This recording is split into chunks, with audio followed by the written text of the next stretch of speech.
Genghis Khan के गुलाम। आइए आपको दिखाते हैं चंगेज खान अपने गुलामों के साथ क्या करता था। तो वीडियो को पूरा देखें और चैनल को सब्सक्राइब कर लीजिए।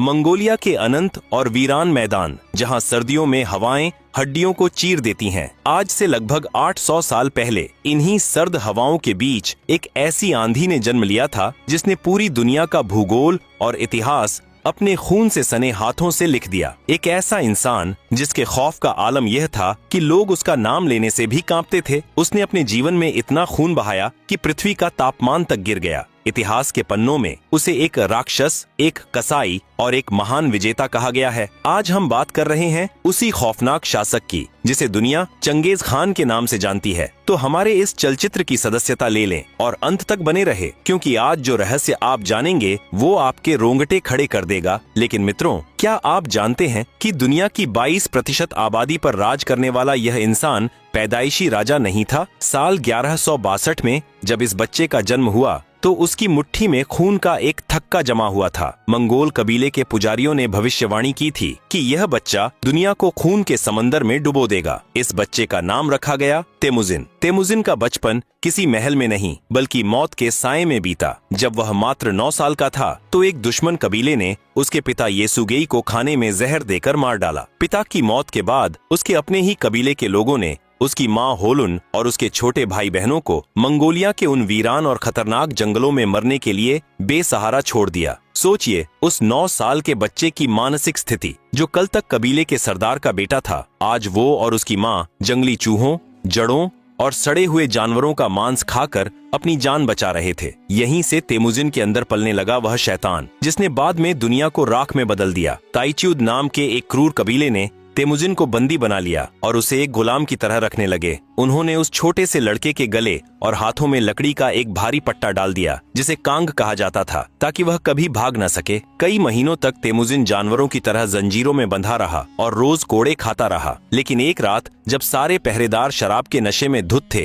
तो तेमुजिन ने उसी भारी लकड़ी के पट्टे के साथ एक गहरी नदी में छलांग लगा दी। वह पानी के अंदर सिर्फ अपनी नाक बाहर निकालकर तब तक छिपा रहा जब तक कि दुश्मन उसे ढूंढते हुए बहुत दूर नहीं चले गए। इस रोंगटे खड़े कर देने वाले अनुभव ने उस छोटे से बच्चे को यह सिखा दिया कि इस दुनिया में कमजोर के लिए कोई जगह नहीं है और अगर जिंदा रहना है तो पत्थर से भी ज्यादा कठोर बनना पड़ेगा। अपनी पत्नी बोरटे को बचाने के लिए उसने अपने बचपन के दोस्त और खून के भाई जमुका से मदद मांगी। दोनों ने मिलकर मेरकिट कबीले पर ऐसा भयानक हमला किया कि रातों रात पूरा कबीला खून से नहा गया। बोरटे को बचा लिया गया, लेकिन इस जीत के बाद तेमुजिन और जमुका के बीच सत्ता की भयंकर लड़ाई शुरू हो गई। जमुका भी क्रूरता में तेमुजिन के बराबर था। एक बार जब जमुका ने तेमुजिन के 70 सेनापतियों को बंदी बनाया तो उसने उन सभी को जिंदा उबलते हुए पानी के विशाल कड़ाहों में डाल दिया था। लेकिन तेमुजिन ने अपनी चालाक रणनीति से जमुका की पूरी सेना को अपने पाले में कर लिया और अंततः अपने ही सबसे प्यारे दोस्त जमुका को हरा दिया। मंगोल परंपरा के अनुसार तेमुजिन ने जमुका की रीढ़ की हड्डी तोड़कर उसे मौत के घाट उतार दिया। तेमुजिन के अंदर की यह क्रूरता पहली बार तब दुनिया के सामने आई जब वह सिर्फ 13 साल का था।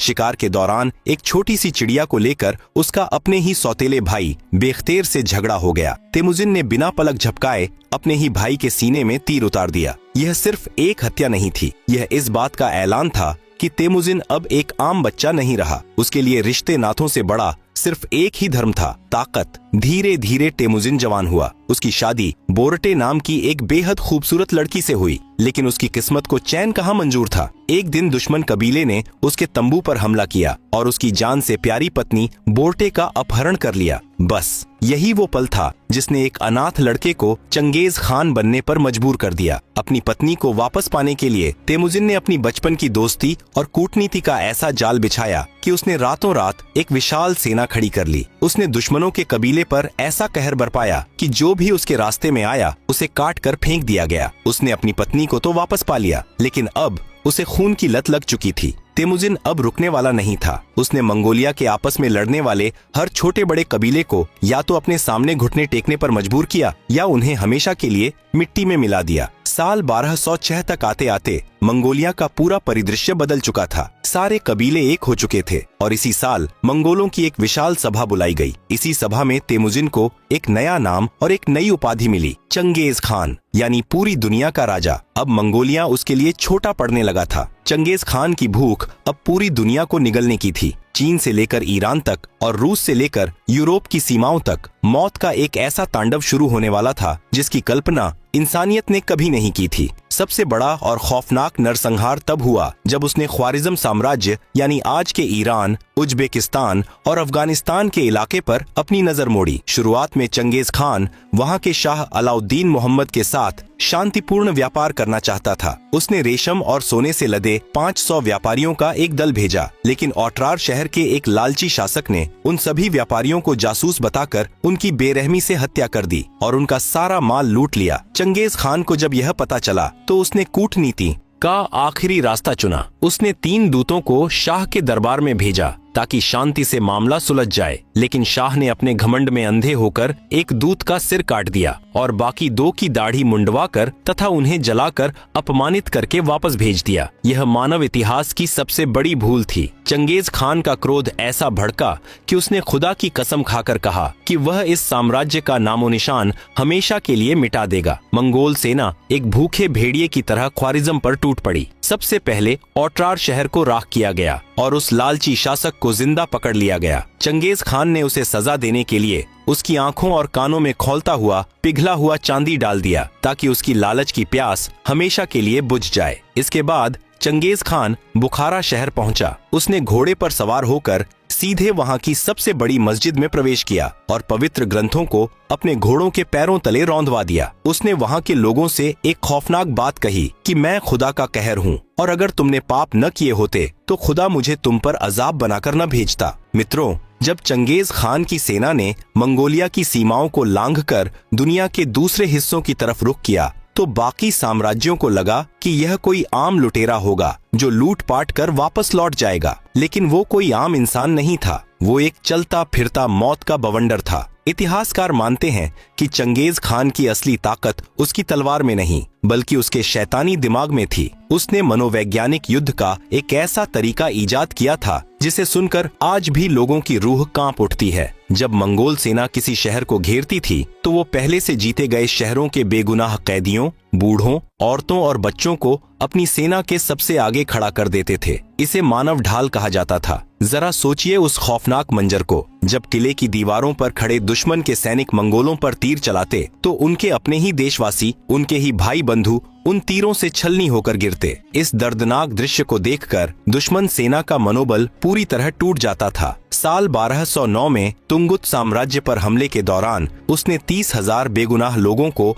ऐसे ही मौत के घाट उतार दिया था। चंगेज खान का एक और अजीब और भयानक शौक था। वो अपनी जीत का जश्न किसी आलीशान महल में नहीं मनाता था बल्कि कटे हुए सिरों के पहाड़ बनाकर मनाता था। उसका नियम साफ था, जो आज जिंदा बचेगा वो कल मेरे खिलाफ बगावत करेगा। इसलिए जब वह किसी शहर पर कब्जा करता तो आदेश देता कि वहाँ एक भी जीवित प्राणी बचना नहीं चाहिए। इंसान तो इंसान, उस शहर के कुत्ते, बिल्लियों और परिंदों तक को मार दिया जाता था। लेकिन उसकी क्रूरता की हदें तब पार हो गईं जब बात उसके परिवार पर आई। साल 1221 फारस का सबसे खूबसूरत और समृद्ध शहर था निशापुर। यह उस समय दुनिया के प्रमुख सांस्कृतिक केंद्रों में से एक था, लेकिन इस शहर ने एक ऐसी गलती कर दी जिसका खामियाजा उसे इतिहास के सबसे बड़े नरसंहार के रूप में चुकाना पड़ा। निशापुर के एक तीरंदाज ने गलती से चंगेज खान के दामाद तोकुचर को मार गिराया। जब यह खबर चंगेज की बेटी तक पहुंची तो उसका दुहक एक भयानक क्रोध में बदल गया। उसने अपने पिता से ऐसा इंतकाम मांगा जिसे सुनकर शैतान भी कांप जाए।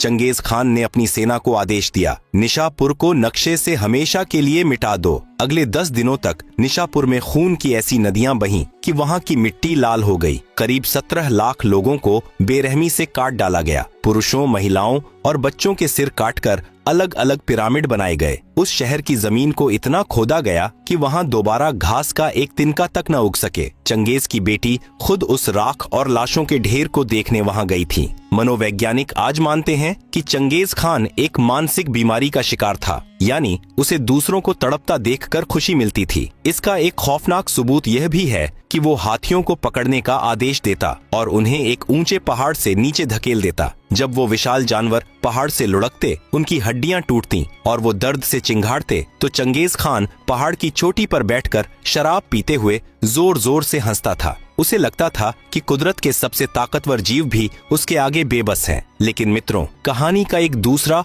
और बेहद चौंकाने वाला पहलू भी है। चंगेज खान सिर्फ मौत नहीं बांट रहा था, बल्कि वो दुनिया का सबसे बड़ा जेनेटिक निर्माता भी बन चुका था। उसने अपने जीवन काल में 500 से अधिक शादियां की। वो जिस भी राज्य को हराता, वहां की सबसे खूबसूरत राजकुमारियों को अपने हरम में शामिल कर लेता था। आज विज्ञान ने एक ऐसा खुलासा किया है जिसने पूरी दुनिया को सन्न कर दिया है। एक आधुनिक शोध के अनुसार आज दुनिया में लगभग 1 करोड़ 60 लाख पुरुष ऐसे हैं जिनका गुणसूत्र सीधा चंगेज खान से जुड़ता है। इसका सीधा सा मतलब यह है कि आज धरती पर मौजूद हर 200 में से एक आदमी उसी राक्षस का वंशज है। उसने दुनिया के वंशावली विज्ञान को हमेशा के लिए बदल कर रख दिया। मित्रों, जिस इंसान ने आधी दुनिया को श्मशान बना दिया था, उसका अंत भी किसी भयानक श्राप से कम नहीं था। साल 1227 आते आते चंगेज खान 65 वर्ष का हो चुका था। चीन के पश्चिमी जिया साम्राज्य को कुचलने के बाद अचानक इस मौत के सौदागर की खुद मौत हो गई। लेकिन कैसे, यह आज तक इतिहास का सबसे बड़ा रहस्य है। इतिहासकारों के बीच इसकी मौत की 2 कहानियां सबसे ज्यादा मशहूर हैं। पहली यह कि शिकार के दौरान वो अपने घोड़े से गिर गया और अंदरूनी चोटों के कारण तड़प तड़प कर मर गया। लेकिन दूसरी कहानी ज्यादा खौफनाक और रोंगटे खड़े करने वाली है। कहा जाता है कि पश्चिमी जिया को हराने के बाद उसने वहां की एक बेहद खूबसूरत राजकुमारी को अपने तंबू में बुलवाया। उस राजकुमारी ने अपने कपड़ों में एक छोटा खंजर छुपा रखा था। जैसे ही चंगेज खान ने उसके करीब आने की कोशिश की, राजकुमारी ने उस पर ऐसा जानलेवा वार किया कि अत्यधिक खून बहने से दुनिया का सबसे बड़ा कसाई अपने ही तंबू में तड़प तड़प कर मर गया। लेकिन मरने से पहले चंगेज खान ने अपने बेटों को एक ऐसा खौफनाक फरमान सुनाया जो आज तक एक पहेली बना हुआ है। उसने कहा, मेरी कब्र का पता दुनिया में किसी को नहीं चलना चाहिए। मुझे ऐसे दफनाना कि मेरी कब्र के ऊपर से हजारों घोड़े दौड़ जाएं और वहां जंगली घास उगाए। अगर किसी ने भी मेरी नींद में खलल डाला तो मेरी रूहानी कयामत उस पर टूट पड़ेगी। उसे डर था कि जिन करोड़ों बेगुनाहों को उसने काटा है, उनके वंशज उसकी कब्र खोदकर उसकी हड्डियों की बेइज्जती करेंगे। चीन से लेकर मंगोलिया तक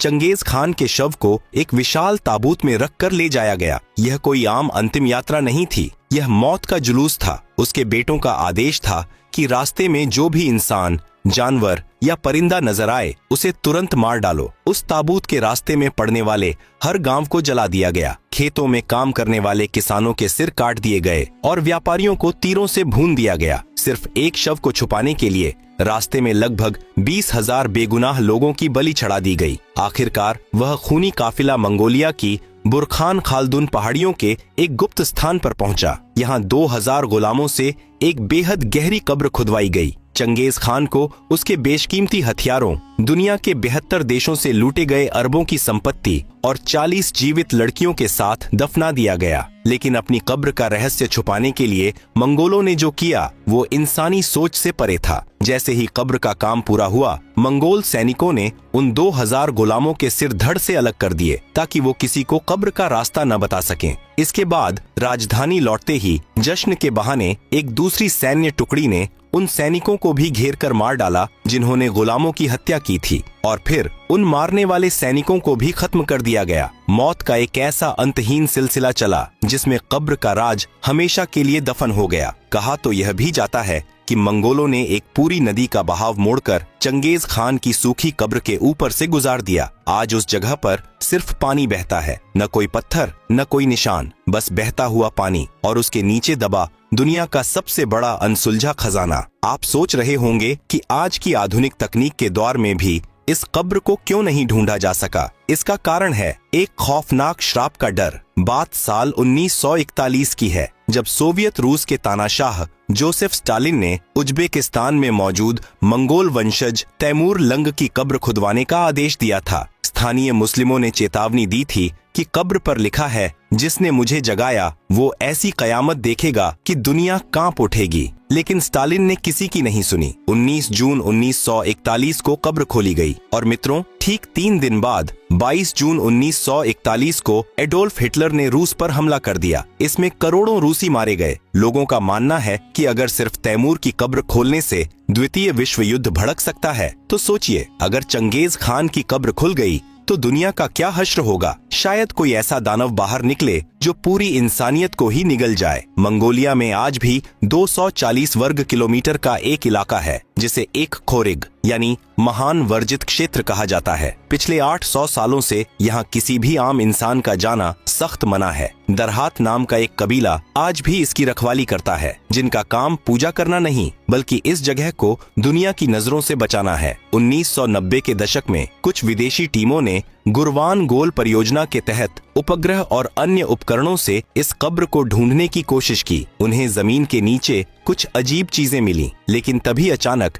टीम के सदस्य रहस्यमयी बीमारियों का शिकार होने लगे। उनकी गाड़ियों के टायर अपने आप फटने लगे और पूरा मौसम अचानक भयानक हो गया। मंगोलियाई जनता ने सड़कों पर उतरकर भयंकर विरोध किया कि उनके भगवान की नींद में खलल न डाला जाए। आखिरकार उस विदेशी परियोजना को हमेशा के लिए बंद करना पड़ा। आज एक अजीब सा विरोधाभास है। दुनिया के लिए चंगेज खान एक खूनी दरिंदा, राक्षस और हत्यारा था, लेकिन मंगोलिया के लोगों के लिए वह उनका राष्ट्रपिता है। मंगोलिया में आज उनके हवाई अड्डे से लेकर सड़कों, मूर्तियों, मुद्रा और यहाँ तक कि सबसे महंगी शराब के उत्पादों पर भी चंगेज खान का नाम और तस्वीर है। उनका मानना है कि चंगेज खान की आत्मा आज भी उनके काले सुल्दे में जिंदा है और मंगोलिया की रक्षा कर रही है। कब्र सिर्फ एक छलावा है। असली चंगेज खान आज भी मंगोलिया की हवाओं में और दुनिया के करोड़ों लोगों के खून में जिंदा है। तो मित्रों, यह थी एक अनाथ लड़के के दुनिया का सबसे खूंखार शासक बनने और उसकी मौत के खौफनाक रहस्यों की कहानी। आपको क्या लगता है, क्या चंगेज खान की कब्र कभी मिल पाएगी